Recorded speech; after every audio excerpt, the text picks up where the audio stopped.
Assalamualaikum warahmatullahi wabarakatuh. Waalaikumsalam warahmatullahi wabarakatuh. Selamat pagi semua, apa kabar? Baik. Selamat pagi semua, apa kabar? Baik. Selamat pagi untukku, selamat pagi untukmu, selamat pagi semua, apa kabar? Baik. Alhamdulillah semuanya dalam keadaan baik ya. Untuk selanjutnya, agar pembelajaran kita hari ini mendapatkan berkah dari Allah Subhanahu wa taala, marilah kita terlebih dahulu membaca Quran dan dilanjutkan membaca surat Al-Ahzab ayat 21. Nah, silakan doanya dipimpin oleh ketua kelas. Duduk siap, bacaan mulai. Raditu billahi rabba wa bil islami dina wa bi Muhammadin nabiyyan wa rasulah. Rabbi zidni ilma warzuqni fahma. Laqad kana lakum fi rasulillahi uswatun hasanah. Liman kana yarjullaha wal yawmal akhir wa dzakarallaha katsira. Nah, selanjutnya di sini ada descripting. Coba kalian lihat di sini ada pertanyaan, ada sebuah pertanyaan. Kakak, perhatikan, kakak sekarang umurnya 20 tahun. Sedangkan adik umurnya separuh dari kakak. Ketika kakak berumur 5 tahun, berapa umur? Siapa yang tahu? Berapa? Hah? 25. Terus siapa lagi? Abang, berapa? Oh, siapa lagi? 25. Siapa lagi? Ayo. Berapa? Benar 25? Nah, coba kalian perhatikan dengan teliti, perhatikan soalnya. Nah, di sini kalian terkecoh dengan pertanyaan atau dengan kalimat separuh. Benar tidak? Nah, ya 20 tahun umur kakak, sedangkan adik umur berapa? Jadi separuh. 10 tahun. Berarti selisihnya berapa? Beda tahun itu berapa? Nah, beda 10 tahun. Jadi kakak 20 tahun, adik berarti 10, selisihnya beda 10 tahun. Nah, ketika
maka imalah adalah sesungguhnya kami diutus untuk menyempurnakan akhlak. Nah, untuk tujuan pembelajaran kita hari ini yaitu kalian itu harus bisa memahami iman kepada Rasul-Rasul Allah. Untuk selanjutnya kalian di sini ada video, kalian silahkan simak video berikut ini.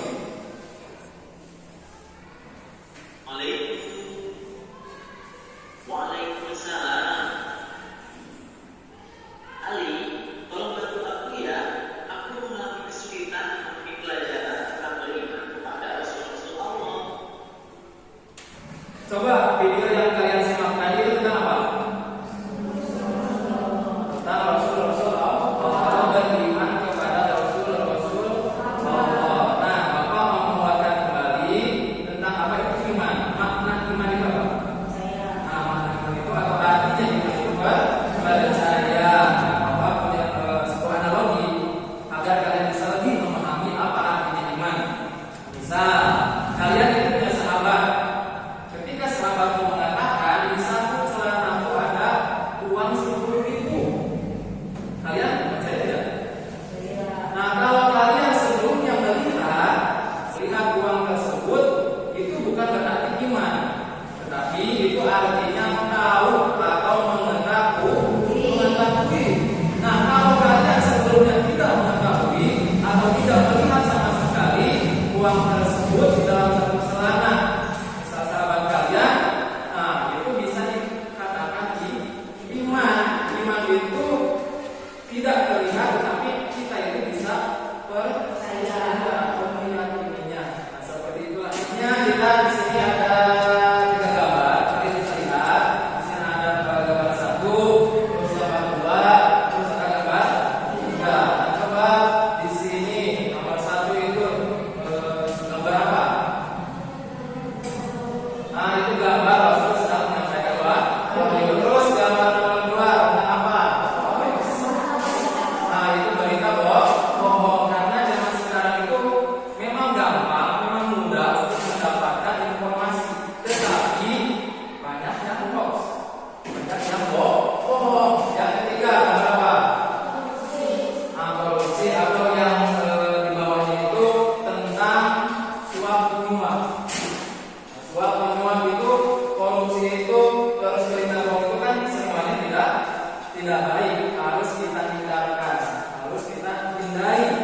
Nah, di sini ada 3 pertanyaan yang nantinya kalian akan kerjakan dengan dibagi kelompok dan mengerjakan dengan kelompoknya masing-masing, atau kalian itu diskusi.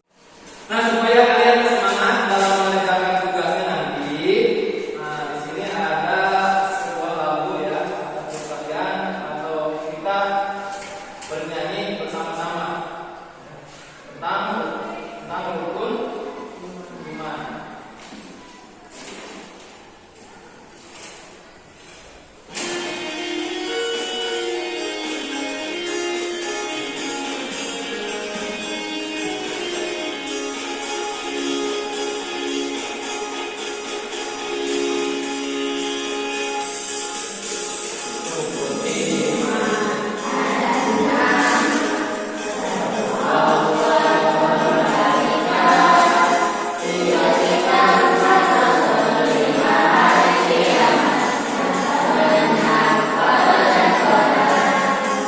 Selanjutnya kalian akan dibagi kelompok. Nah, silakan kalian duduknya itu sesuai dengan kelompoknya masing-masing. Kelompoknya yang dimana saja. Tentukan juga kelompoknya dan siapa nanti yang akan mempresentasikan hasil diskusi tadi. Silakan duduknya terkelompok.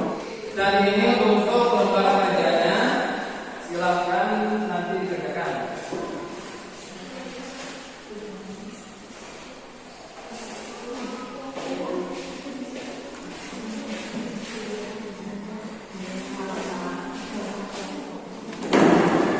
Ini untuk kelompok 3.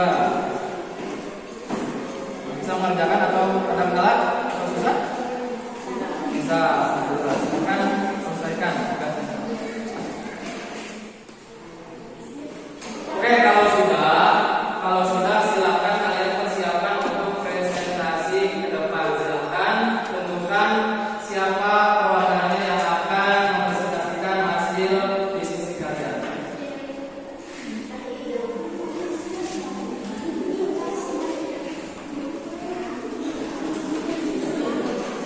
Silahkan kalau sudah duduknya seperti di awal, seperti tadi.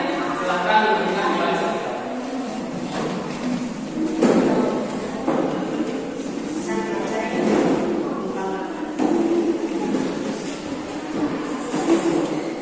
Selanjutnya silahkan kalian presentasikan hasil diskusi kalian di depan.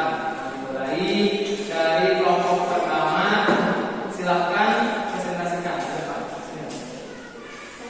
Jawaban nomor 1 kelompok 1. Rasul adalah manusia pilihan Allah yang diberi wahyu menuju jalan yang benar. Allah memilih Rasul karena memiliki sifat mulia seperti jujur, amanah, cerdas, dan bertanggung jawab. Selain itu, Rasul sebagai manusia menjadi pilihan kita yang dapat diikuti oleh umat. Wahyu disampaikan melalui Rasul karena manusia tidak mampu menerima wahyu langsung dari Allah. Rasul hukum dalam segala caranya yang sesuai dengan kebutuhan manusia. Bagus ya jawabannya. Tepuk tangan untuk kelompok 1. Warahmatullahi wabarakatuh.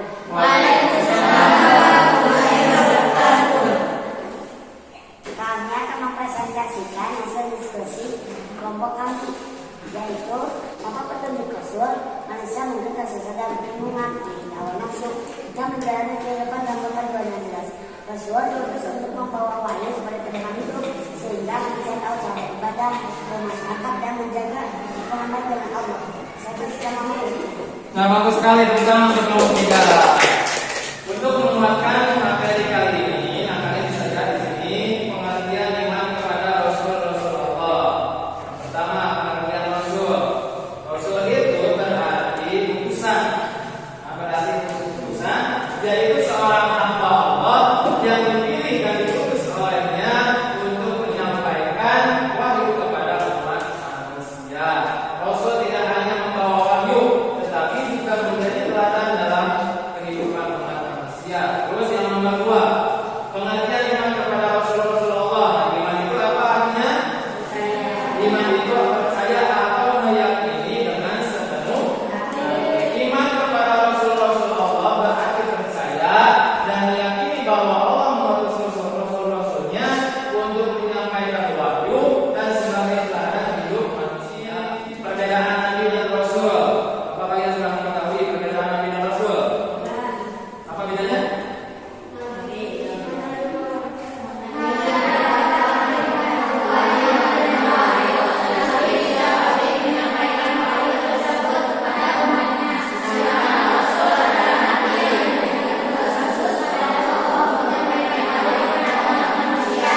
Jadi perbedaan Nabi dan Rasul, kalau Nabi itu tidak punya kewajiban sama, Nabi dan Rasul itu menerima wahyu dari Allah, tapi Nabi tidak punya kewajiban, Rasul mempunyai kewajiban untuk disampaikan kepada umat manusia.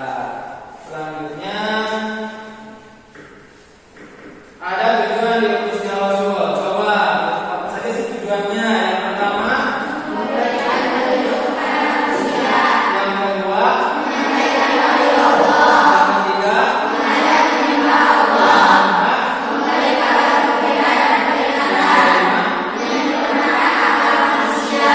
betul. Di sini ada beberapa tujuan diutusnya Rasul. Yang pertama itu memberikan petunjuk kepada umat manusia. Jadi seandainya kita atau di hidup kita tidak ada Rasul atau di dunia tidak ada Rasul, apa sih yang akan terjadi? Tentunya manusia itu tidak akan mempunyai petunjuk di dunia. Terus yang kedua, menyampaikan wahyu Allah. Nah, sampailah kepada kita salah satunya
kita dijadikan umat Nabi Muhammad atau umat Rasul yang istiqomah dan mendapatkan syafaat nanti di yaumil qiyamah. Amin ya Allah ya Rabbal alamin.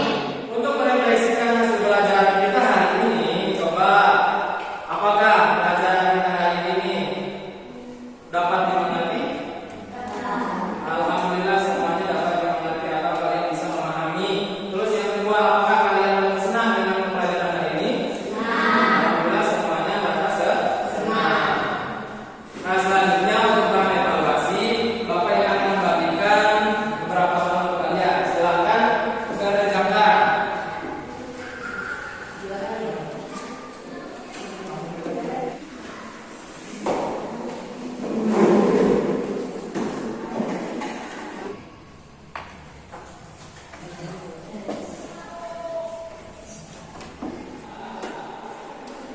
Alhamdulillah